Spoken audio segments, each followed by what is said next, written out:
Salut! Aujourd'hui, on va te présenter le 8e épisode de nos aventures à vélo autour du monde.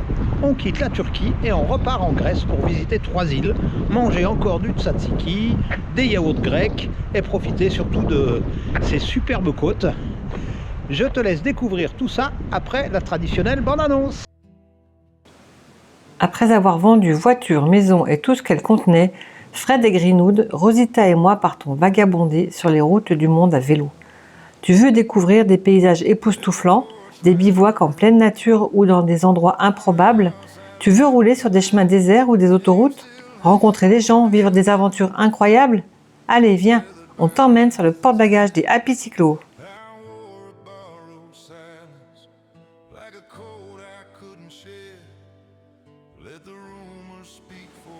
On arrive à Rios sous une pluie battante qui va durer jusqu'à 15 heures. On reprend ensuite nos vélos pour déambuler dans une zone toute proche nommée Campos. On y observe d'impressionnantes demeures construites au milieu de vastes plantations d'agrumes créées par les Génois au XIIIe siècle, après qu'ils aient constaté l'abondance de ressources en eau. Ces demeures abritaient les familles aristocrates de Rios et de Gênes. Elles étaient réalisées en pierre rouge extraite du village voisin. Après bien des péripéties durant ces siècles, le déclin de Campos commence après la Seconde Guerre mondiale, car les agrumes sont cultivés dans tout le bassin méditerranéen. Cette forte concurrence et l'incapacité à s'adapter aux nouveaux défis signent la fin du commerce des agrumes de Campos. De nos jours, certains domaines sont à l'abandon, tandis que d'autres sont encore en parfait état.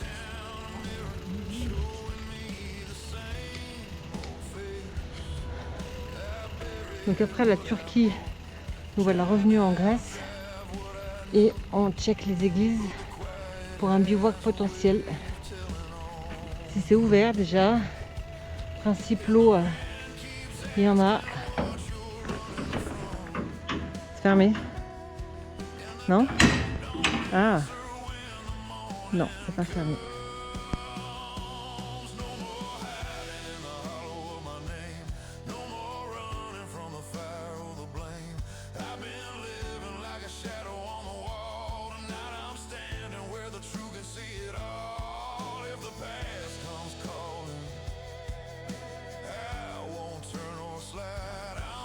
Aujourd'hui c'est lundi, mais pas n'importe lequel en Grèce, c'est lundi pur. On voit de nombreux stands de vente de cerfs-volants en bord de route.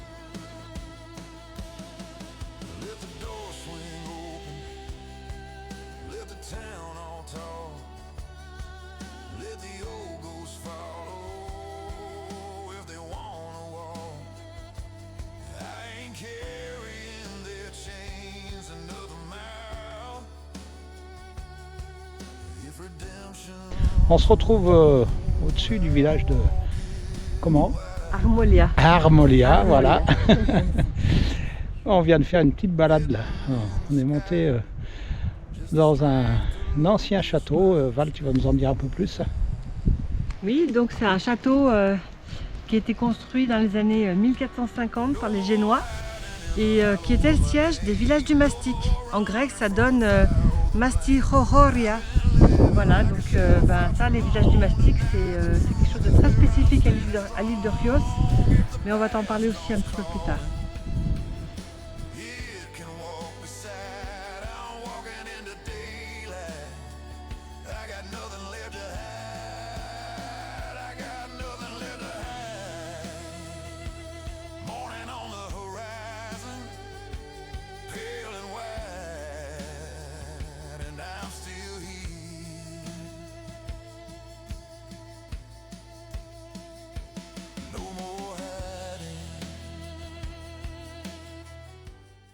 Voilà, des pistachiers lentisques appelés skinos, ici à Rios.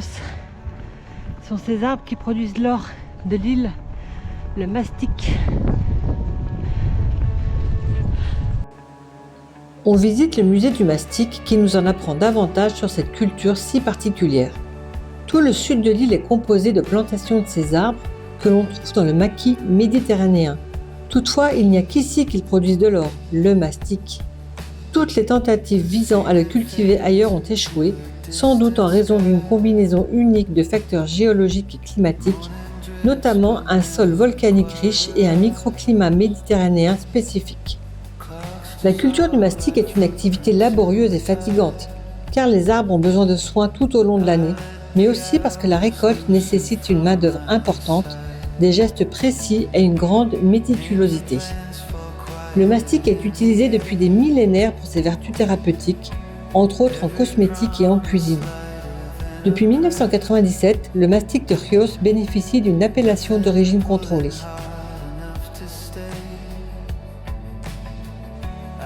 Pour extraire le mastic, on incise en été, à différents endroits, le tronc et les branches à l'aide d'outils pointus.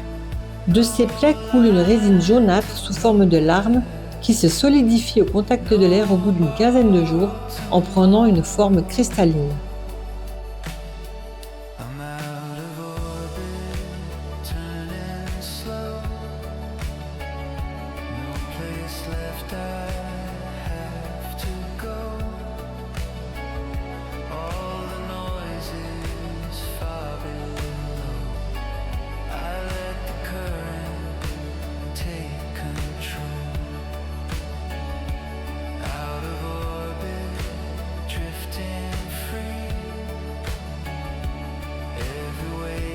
Pyrgos, l'un des villages du mastic, est célèbre pour ses maisons ornées de motifs géométriques, principalement noir et blanc, mais pas que, obtenus en grattant la façade. Ceci donne une ambiance dans ce village extraordinaire. J'ai adoré déambuler dans ces ruelles.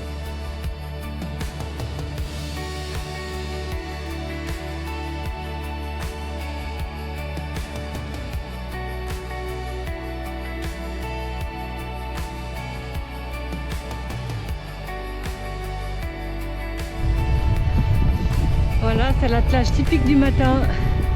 Le torchon qui sèche sur le rack-pack qui est jaune et la poubelle qui est pendue derrière parce qu'on n'a pas trouvé de conteneur. Sans doute au prochain village.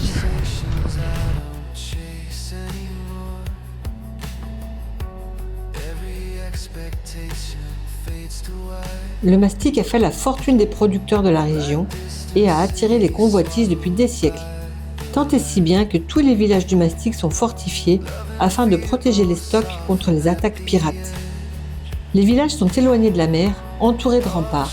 Les ruelles sont très étroites et les maisons n'ont que très peu de fenêtres.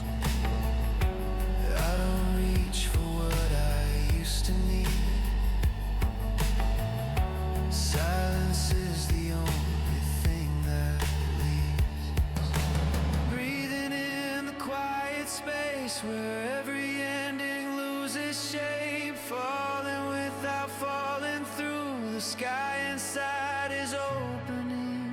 On retrouve le village fortifié. Là, on est juste à l'extérieur des remparts. On voit des balcons, des fenêtres et tout ça.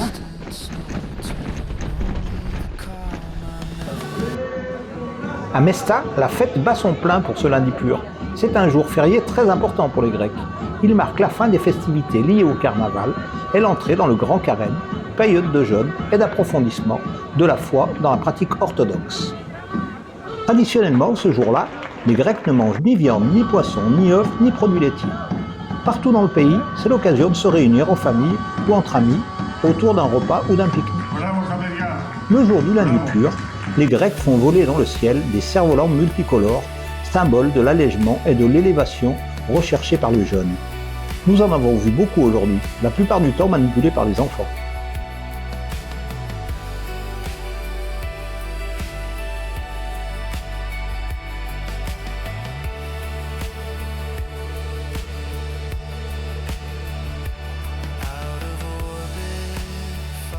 Ouais. On était sur une route, on se disait que c'était super, on était seul au monde, tout allait bien. En fait, on était seul au monde tout simplement parce qu'après il n'y a plus de route. Et du coup, ça fait déjà au moins 20 minutes qu'on pousse nos vélos. Et c'est pas fini, je pense qu'on en a encore pour aussi longtemps pour arriver au sommet de cette grosse colline. Et puis, je pense que derrière cette colline, ça va être le même état de la route. Donc on risque de continuer à pied à côté de nos vélos en descente. Parce que là, c'est même plus du VTT dans l'état où c'est quoi.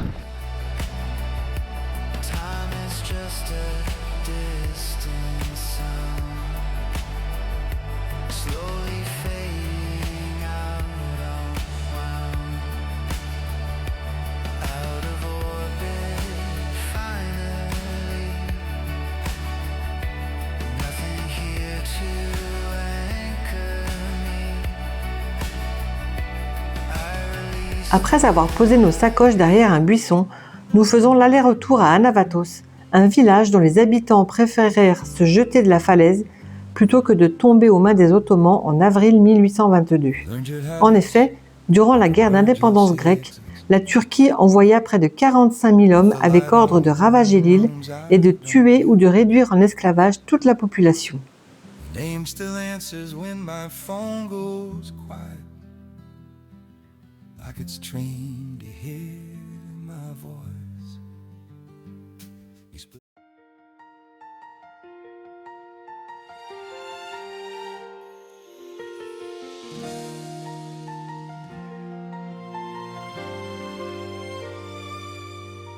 You were just a name in passing, seat by the window, raining town, spilling coffee, both of us laughing.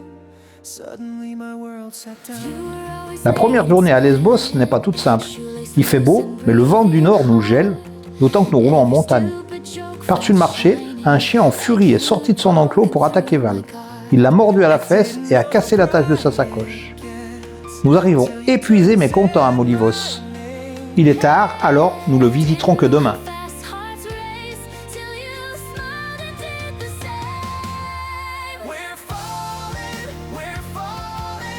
Ce village est construit en amphithéâtre surplombant la mer, avec comme point culminant une forteresse vénitienne.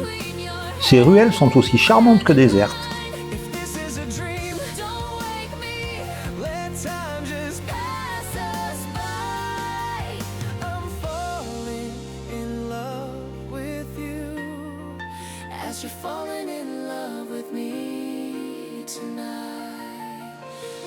À ce stade, le goût et l'envie sont aux abonnés absents.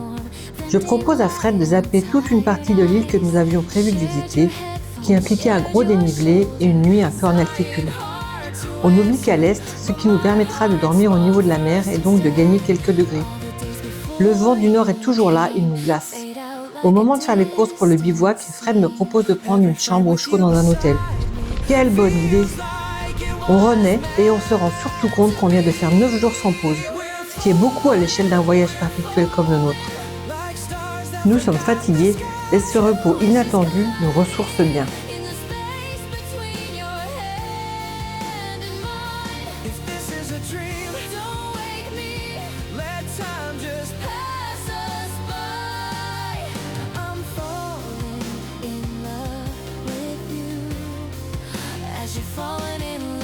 Voilà, ils sont bien attachés. Fred a le sac avec le petit-déj. Et bien voilà, nous voilà à Lemnos, la troisième île de notre périple pour remonter dans le nord de la Turquie. Plutôt que de le faire en vélo, on s'est dit qu'on allait passer d'île en île. Et c'est les bateaux qui nous font remonter. Alors bon, il n'y a pas que les bateaux, puisqu'on a fait quand même un petit peu de vélo. Comme sur les deux autres îles, il fait très beau. Par contre, il y a du vent du nord et du coup, il ne fait pas chaud du tout. Alors, ce qu'on va faire demain, plutôt que de prendre les vélos, eh ben, on va louer une voiture. Parce que d'une part, on n'a pas le temps de tout visiter l'île en vélo. Et d'autre part, ça nous permettra de rester au chaud. Voilà.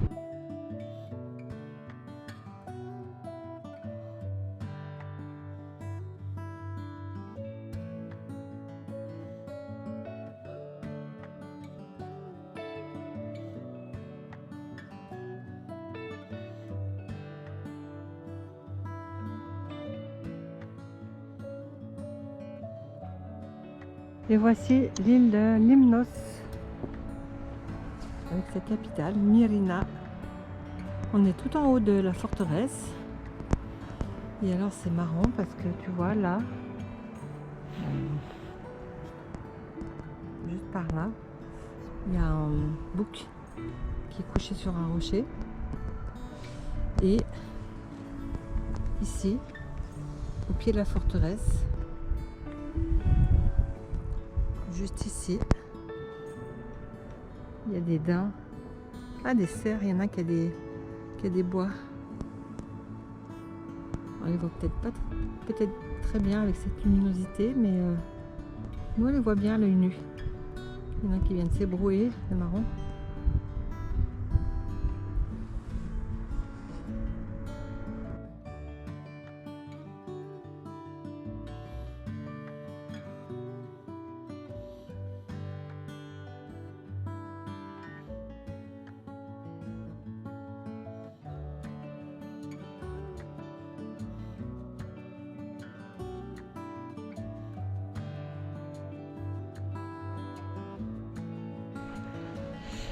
Eh ben, on est dans un désert, figure-toi. On est sur l'île de Lemnos, donc à la mer Égée en Grèce.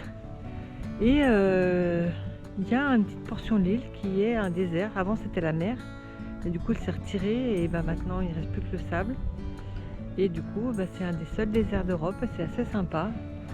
Il n'y a personne, si ce n'est quelques chèvres de ci de là, mais il n'y en a pas dans les environs. Et donc il y a la mer juste à côté.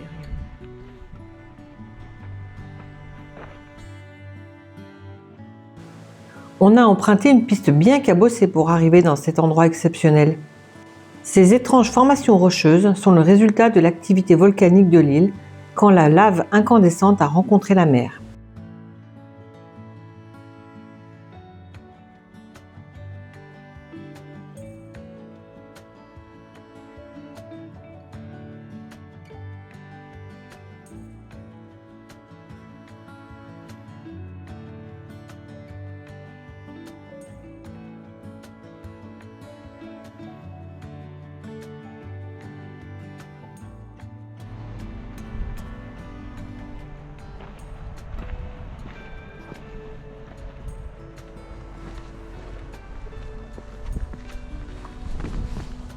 Waouh, quelle splendeur!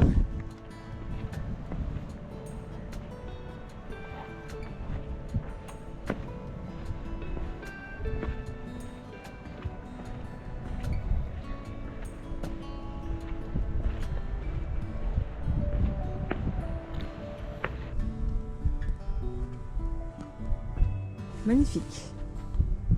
J'adore. Fred aussi adore.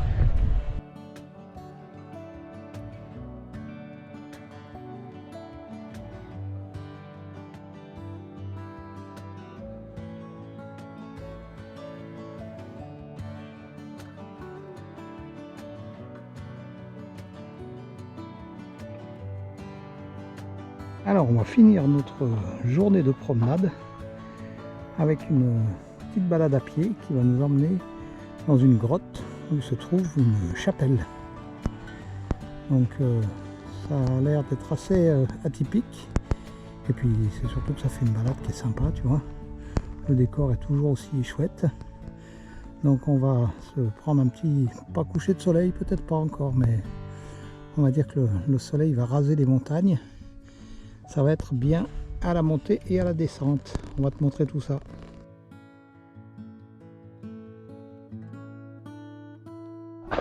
Et voilà, la fameuse chapelle dans la grotte. En fait, c'est assez marrant de voir ça, hein. Il n'y a pas du tout de mur. Shadows crawl across the ceiling. Empty rooms hum with meaning. I hear the echoes, hear the cries, a silent truth behind the lies. Whispers in the static, pull me through the dark. A voice so Dernière traversée en bateau pour rejoindre le continent et retrouver la Turquie. L'aventure continue, alors à bientôt pour le prochain épisode des Happy Cyclo.